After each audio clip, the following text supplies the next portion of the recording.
Et en ce premier dimanche de l'Avent, où nous aurions aimé parler de fragilité, de lumière délicate, où malheureusement notre monde fait du bruit et crée de la violence, je vous propose de méditer autour de ce retour du chaos et peut-être l'espérance d'une plus grande subtilité au travers de ces deux textes que nous allons entendre. Mais avant de les entendre, je vous invite encore à la prière. Oui, Éternel, notre Dieu, notre Père, notre monde est parfois silencieux, vide, et parfois, comme en ce moment, il fait bien du bruit, dans tous les sens, de manière violente, sans que l'on sache vers quoi l'on va. Alors justement, fais surgir ta parole de ces textes bibliques écrits de la main des hommes, qu'ils deviennent pour nous une parole d'espérance et non pas de découragement, une parole forte qui fasse sens pour nous, pour chacune de nos vies et pour notre monde qui en a tant besoin. Au nom du Christ Jésus. Amen.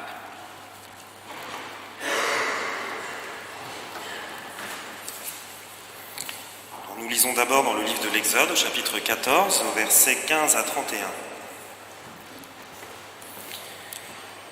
Le Seigneur dit à Moïse : « Pourquoi m'appelles-tu à l'aide ? Dis aux Israélites de se mettre en route. Prends ton bâton en main et élève-le au-dessus de la mer. Ouvre ainsi un passage dans la mer afin que les Israélites puissent la traverser à pied sec. Quant à moi, je pousse les Égyptiens à s'obstiner, à y pénétrer derrière vous. Je manifesterai alors ma gloire en écrasant le Pharaon avec toutes ses troupes, ses chars et ses cavaliers. Les Égyptiens sauront que je suis le Seigneur lorsque j'aurai manifesté ma gloire de cette manière. » L'ange de Dieu, qui auparavant précédait les Israélites, alla se placer derrière leur camp. De même, la colonne de fumée qui était devant eux passa derrière eux. Elle se plaça entre le camp des Égyptiens et celui des Israélites. Cette fumée était obscure d'un côté, tandis que de l'autre, elle éclairait la nuit. Ainsi, les adversaires ne s'approchèrent pas les uns des autres de toute la nuit. Moïse étendit le bras au-dessus de la mer. Le Seigneur fit alors souffler un vent fort d'est durant toute la nuit pour refouler la mer et la mettre à sec. Les eaux se séparèrent et les Israélites traversèrent la mer à pied sec. De chaque côté d'eux, l'eau formait comme une muraille. Les Égyptiens les poursuivirent. Tous les chevaux du Pharaon, avec chars et cavaliers, pénétrèrent derrière eux dans la mer. Vers la fin de la nuit, le Seigneur, du milieu de la colonne de feu et de fumée, regarda l'armée égyptienne et la désorganisa. Il bloqua les roues des chars qui n'avancèrent plus que difficilement. Alors les Égyptiens s'écrièrent : « Fuyons loin des Israélites, car le Seigneur combat avec eux contre nous. » Le Seigneur dit à Moïse : « Étends ton bras au-dessus de la mer pour faire revenir l'eau sur les chars et les cavaliers égyptiens. » Moïse obéit. Alors, à l'aube, la mer reprit sa place habituelle. Les Égyptiens qui s'enfuyaient se trouvèrent soudain face à l'eau, et le Seigneur les y précipita. L'eau recouvrit tous les chars et les cavaliers des troupes de Pharaon qui avaient poursuivi les Israélites dans la mer. Personne n'échappa. Quant aux Israélites, ils avaient traversé la mer à pied sec, l'eau formant comme une muraille de chaque côté d'eux. Ainsi, ce jour-là, le Seigneur délivra les Israélites du pouvoir des Égyptiens, et les Israélites purent voir les cadavres des Égyptiens sur le rivage de la mer. Les Israélites virent avec quelle puissance le Seigneur était intervenu contre l'Égypte. C'est pourquoi ils reconnurent son autorité. Ils mirent leur confiance en lui et en son serviteur Moïse. Et la deuxième lecture est dans le premier livre des Rois, les versets 9 à la première partie du verset 13. Arrivé à l'Horeb, Élie entra dans une caverne où il passa la nuit. Alors le Seigneur lui adressa la parole. pourquoi es-tu ici, Élie ?» Il répondit, « Seigneur, Dieu de l'univers, je t'aime tellement que je ne peux plus supporter la façon d'agir des Israélites. En effet, ils ont rompu ton alliance, ils ont démoli tes autels, ils ont tué tes prophètes. Je suis resté moi seul et ils cherchent à m'ôter la vie. » « Sors, lui dit le Seigneur, tu te tiendras sur la montagne devant moi. Je vais passer. » Aussitôt, un grand vent souffla, avec une violence telle qu'il fendait les montagnes et brisait les rochers devant le Seigneur. Mais le Seigneur n'était pas présent dans ce vent. Après le vent, il y eut un tremblement de terre. Mais le Seigneur n'était pas présent dans le tremblement de terre. Après le tremblement de terre, il y eut un feu. Mais le Seigneur n'était pas présent dans le feu. Après le feu, il y eut le bruit d'un léger souffle. Dès qu'Élie l'entendit, il se couvrit le visage avec son manteau.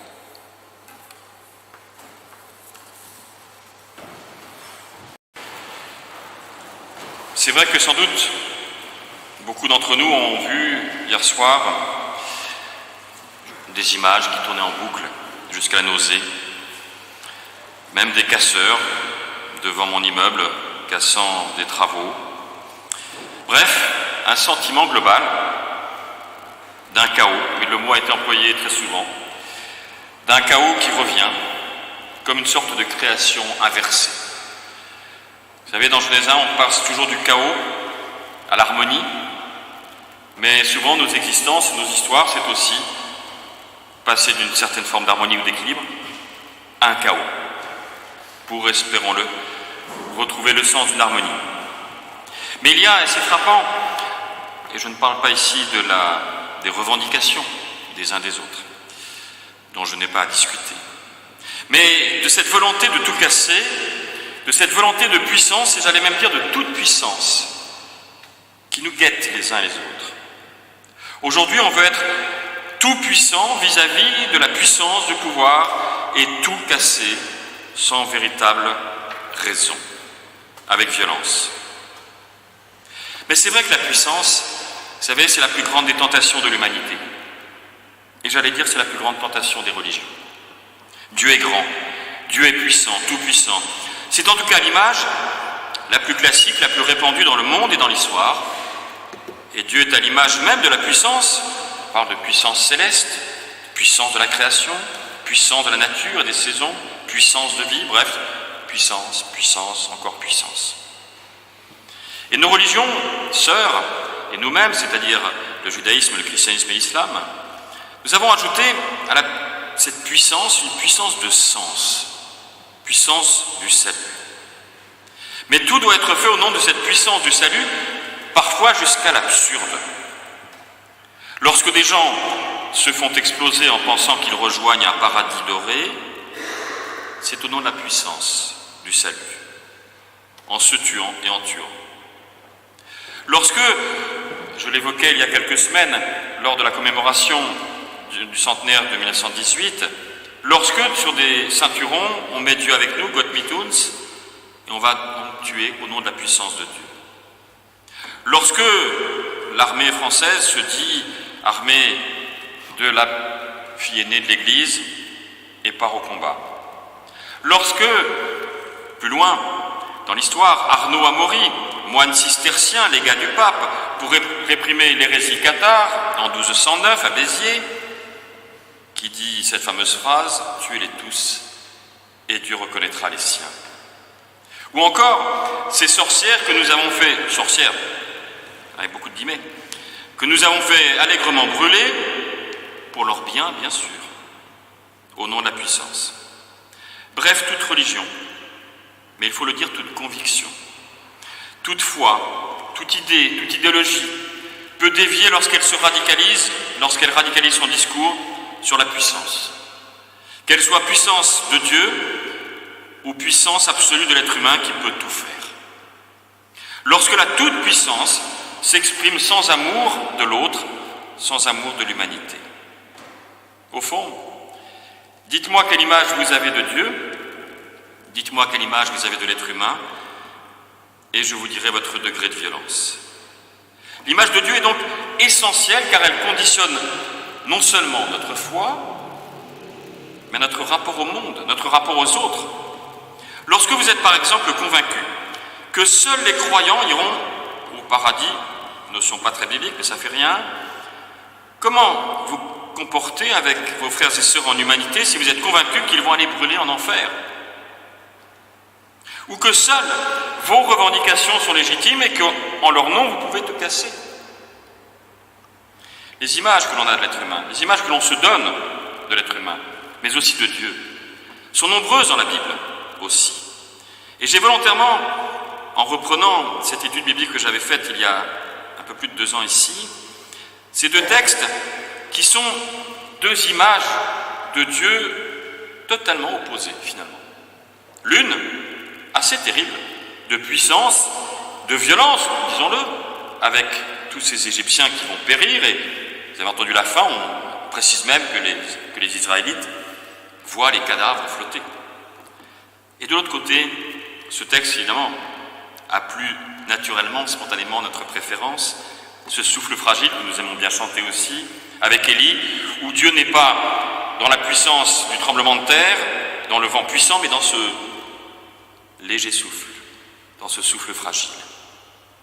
Pour autant, je crois que ces 2 images ne s'opposent pas autant qu'on le croit, mais elles se complètent, comme Noël et Pâques se complètent. Puissance de la résurrection, fragilité d'une naissance. La fête de Pâques chrétienne célèbre une puissance de victoire de la vie sur la mort, mais nous sommes aussi en train de préparer Noël, où nous le disons chaque année avec conviction que c'est la fête de la fragilité, que c'est la fête d'un Dieu qui accepte cette fragilité humaine jusque dans le dénuement. Mais cette sortie d'Égypte, c'est aussi, vous savez, en hébreu, l'Égypte dit Mizraïm, qui est le pluriel du mot qui désigne l'angoisse. C'est donc en quelque sorte une sortie violente de nos propres angoisses. Oui, nous avons à sortir de ce qui fait mourir, nous avons à sortir résolument de ce qui détruit. La puissance devient alors tout sauf violente et mortifère, elle est puissance de vie. Mais il n'en reste pas moins dans le texte que la traversée de la mer Rouge, c'est aussi l'engloutissement des soldats égyptiens. Mais je voudrais faire 3 remarques à ce propos. Tout d'abord, un commentaire rabbinique de cet épisode, et c'est toujours intéressant, notamment sur l'Exode, d'aller chez nos frères et sœurs juifs dans la littérature rabbinique pour voir comment ils interprètent leurs textes. Eh bien, un commentaire rabbinique de cet épisode raconte que Dieu, s'il s'est réjoui de la libération de son peuple, s'est mis à pleurer longuement à cause de la mort des soldats égyptiens, car ils appartiennent, dit le texte, à l'humanité tout entière créée à son image. La deuxième remarque, c'est que je suis d'une génération, certains ici sont beaucoup plus jeunes que moi évidemment, d'autres un tout petit peu plus âgés, mais bref, je suis d'une génération marquée par ce magnifique film des 10 commandements, Cécile B2000, ça ne parlera pas aux plus jeunes, où Charlton Heston, dans un fracas de musique et d'effets spéciaux totalement ringards, fend la mer en 2. Vous avez sans doute la scène devant vous. On a l'image du héros qui berce nos enfances et se mêle si souvent à nos images de Dieu. Oui, j'ai cru quand j'étais enfant que Charlton Heston était Dieu lui-même, tellement c'était une belle image de puissance. Troisième remarque, plus sérieuse, celle-ci.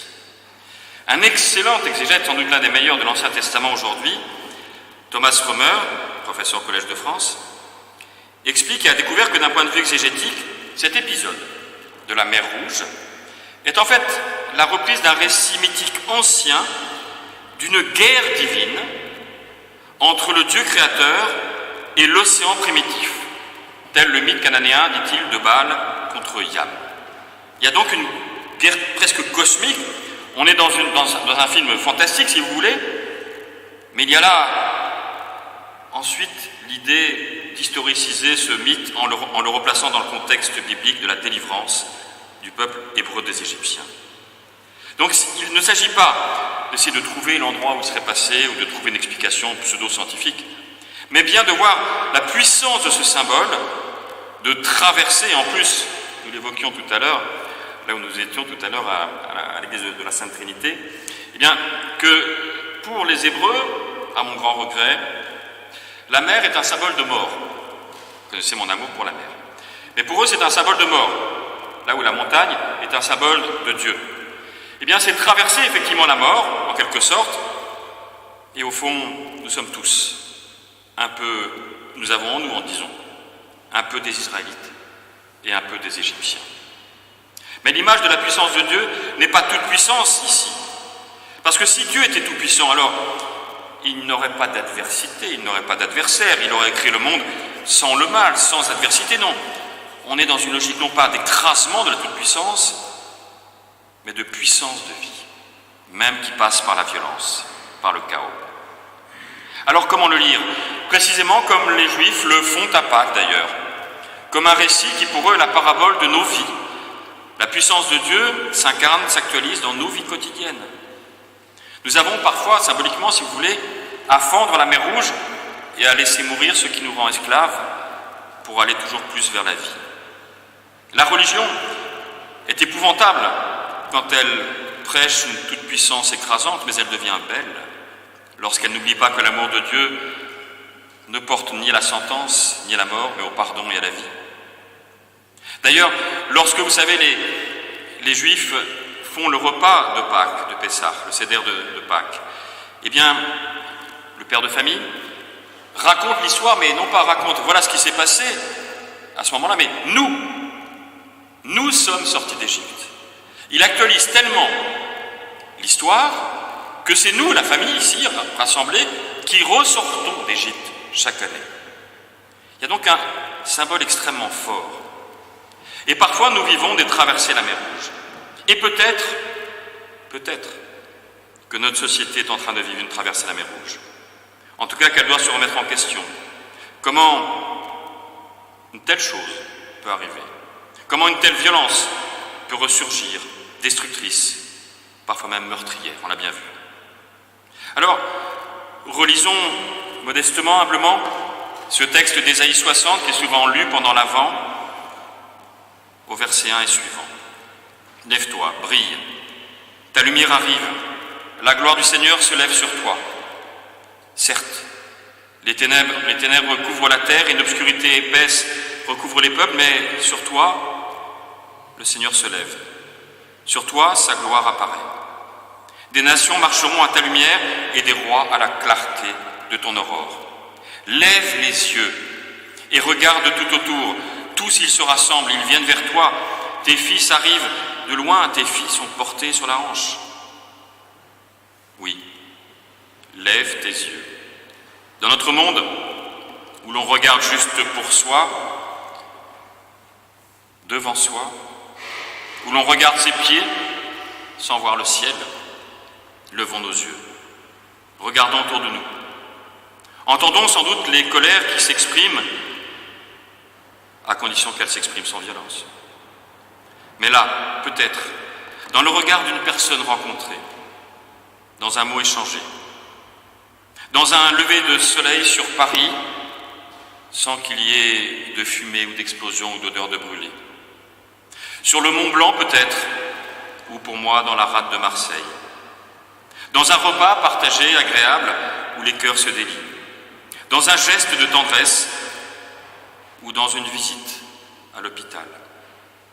À la terrasse d'un café, un sourire qui passe, une odeur agréable qui fait revenir en vous des goûts et des appétits de vie, voire peut-être une nostalgie de l'enfance. Dans une fleur qui ne veut pas mourir malgré l'hiver, dans une bougie de l'Avent qu'on allume, dans tout cela et dans bien d'autres choses, vous serez peut-être comme Élie. Vous ressentirez ce souffle ténu, cette présence. Il vous aime. Levez les yeux. Amen.